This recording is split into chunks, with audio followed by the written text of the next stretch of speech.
ಗೋಕಾಕ್ ತಹಶೀಲ್ದಾರ್ ಕಚೇರಿ ಮೇಲೆ ಲೋಕಾಯುಕ್ತ ರೇಡ್. ಪಿಂಚಣಿ ಯೋಜನೆಗಳ ದುರುಪಯೋಗದ ಹಿನ್ನೆಲೆಯಲ್ಲಿ ಮೆಗಾ ದಾಳಿ ಮಾಡಿದೆ ಲೋಕಾಯುಕ್ತ.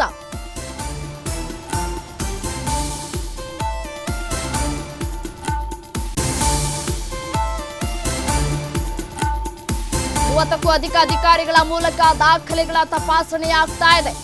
ಬೆಳಗಾವಿ ಲೋಕ ಎಸ್ಪಿ ಹನುಮಂತರಾಯ್ ನೇತೃತ್ವದಲ್ಲಿ ರೇಡ್ ಆಗಿದೆ. ಅನರ್ಹರಿಗೆ ಸಂಧ್ಯಾ ಸುರಕ್ಷಾ ಯೋಜನೆ ಮಂಜೂರು ಮಾಡಲಾಗಿದೆ. ಈ ರೀತಿಯಾದಂತಹ ಆರೋಪ ಕೇಳಿಬಂದಂತಹ ಹಿನ್ನೆಲೆಯಲ್ಲಿ ತಹಶೀಲ್ದಾರ್ ಸೇರಿ ವಿವಿಧ ಶಾಖೆಗಳ ಸಂಪೂರ್ಣ ತಪಾಸಣೆಯನ್ನ ಕೂಡ ಮಾಡಲಾಗ್ತಾ ಇದೆ.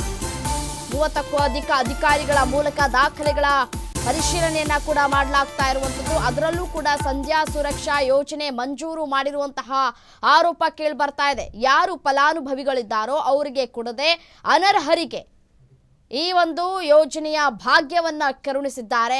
ಈ ಹಿನ್ನೆಲೆಯಲ್ಲಿ ಸಾಕಷ್ಟು ದೂರುಗಳು ಕೂಡ ಬಂದಿದೆ. ದೂರುಗಳು ಕೇಳಿ ಬಂದಂತಹ ಹಿನ್ನೆಲೆಯಲ್ಲಿ ಲೋಕಾಯುಕ್ತ ರೇಡ್ ಮಾಡಿದೆ. ಪಿಂಚಣಿ ಯೋಜನೆಗಳ ದುರುಪಯೋಗ ಪಡಿಸಿಕೊಂಡಂತಹ ಹಿನ್ನೆಲೆಯಲ್ಲಿ ಮೆಗಾ ದಾಳಿಯಾಗಿದೆ.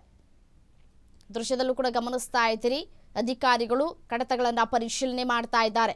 ಬೆಳಗಾವಿ ಲೋಕ ಎಸ್ಪಿ ಹನುಮಂತರಾಯ್ ರವರ ನೇತೃತ್ವದಲ್ಲಿ ರೇಡ್ ಆಗ್ತಾ ಇರುವಂಥದ್ದು. 30ಕ್ಕೂ ಅಧಿಕಾರಿಗಳು ಭೇಟಿ ಕೊಟ್ಟು ರೇಡ್ ಅನ್ನ ಮಾಡ್ತಾ ಇದ್ದಾರೆ. ಗೋಕಾಕ್ ತಹಶೀಲ್ದಾರ್ ಕಚೇರಿ ಮೇಲೆ ಲೋಕಾಯುಕ್ತ ರೇಡ್ ಆಗಿದೆ.